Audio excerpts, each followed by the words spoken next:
that aesthetic, right? And so it's really interesting. I remember, and I may have told this story on the podcast before, so I apologize, but I remember watching this show with Elvis Costello. He had this show for a while called Spectacle, right? Declan McManus, right? And he would have guest artists on, and they would perform, and they would sit down and talk. And he was talking with these people about somebody was asking him, hey, your vocal style is so unique. Like, you don't sound like anyone else.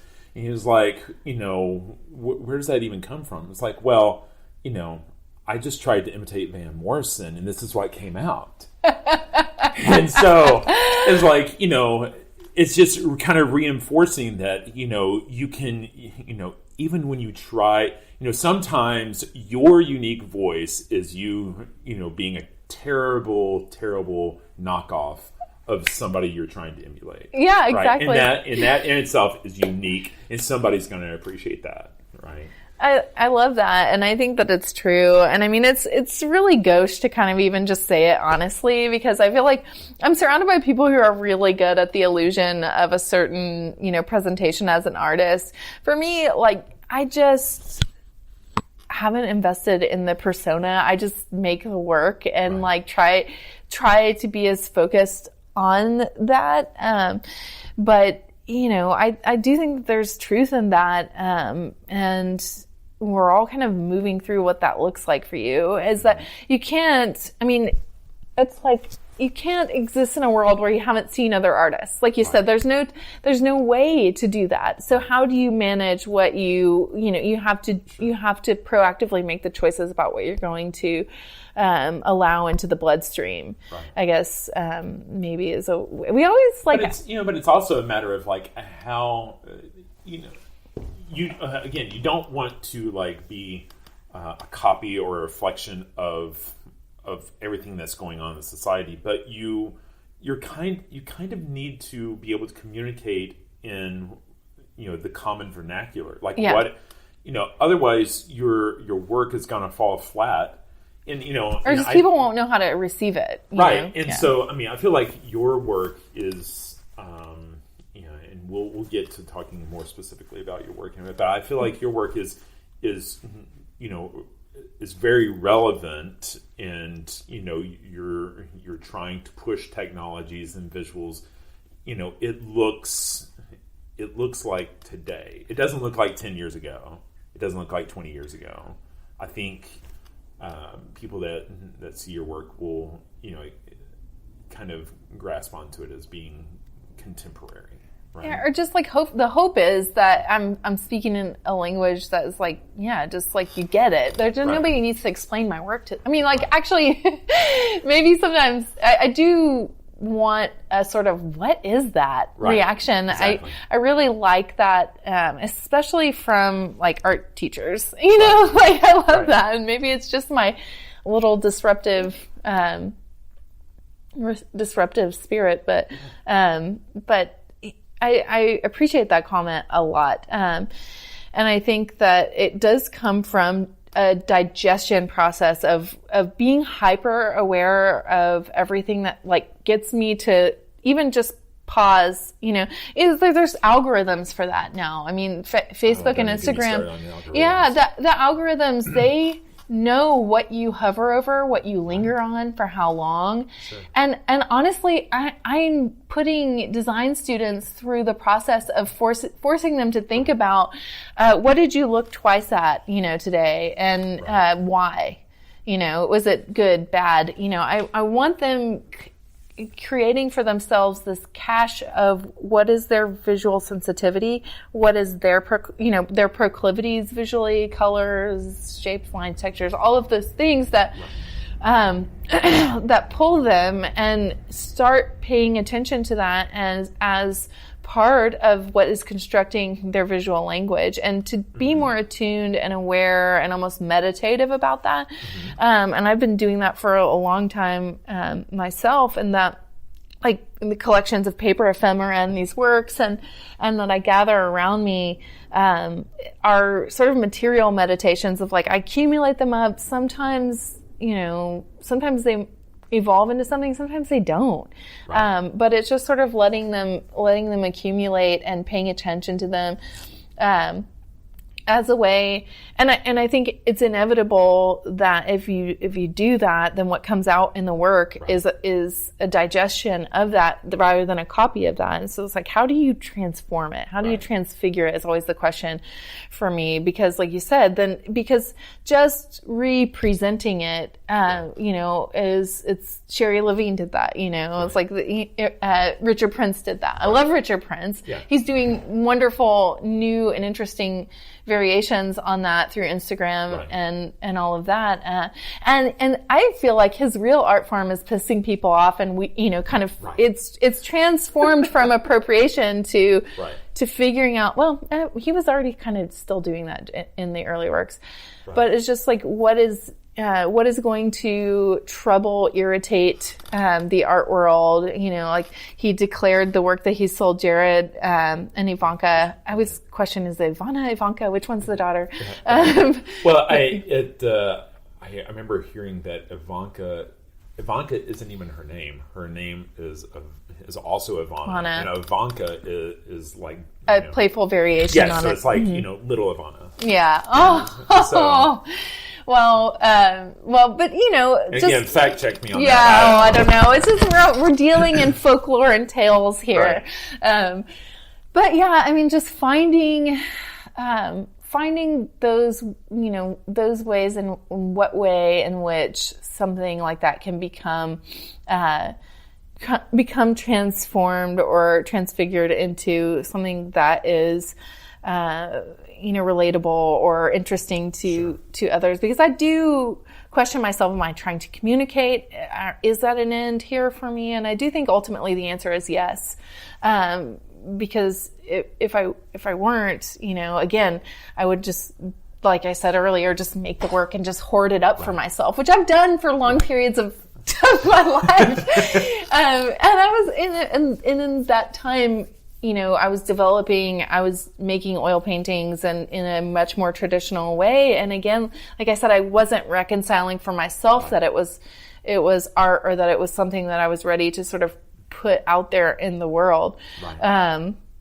Because I like I said, I wasn't just reconciling it yet. And now I am. And it's just sort of still this like very sludgy sort of struggle back and forth but between. I don't think that's a bad thing. I think there are times, and I know I've, personally, I'm like kind of just on the backside of that, where I pulled back for a few years because I wanted to change gears and go in a different direction.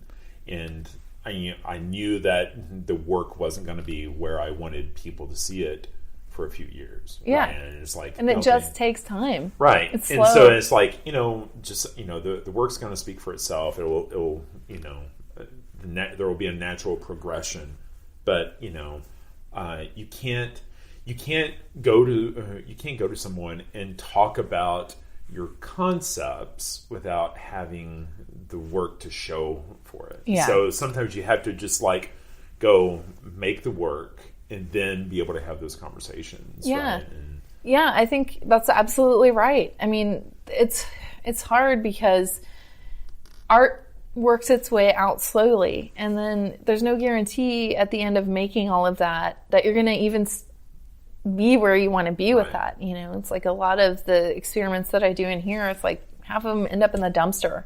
But it's not exactly like, one of my, painting professors said, painting's very forgiving. You just start over. Right.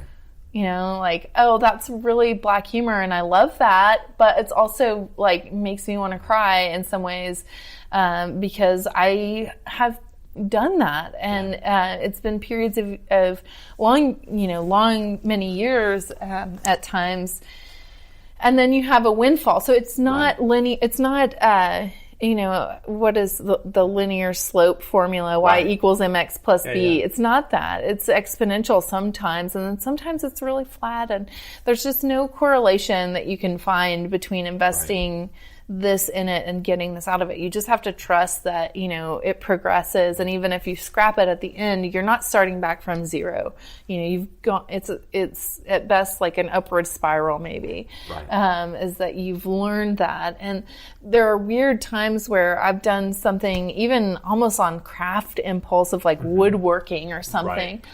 And then, you know, I think, oh, that was just sort of like a fun side activity. And then the relevance of whatever that knowledge that I gleaned from that project or side project or whatever finds its way weirdly into my work, because of course you can't unlearn what you did in that material language, even though it's not art, you know, it's not part of your art process. It finds its way in.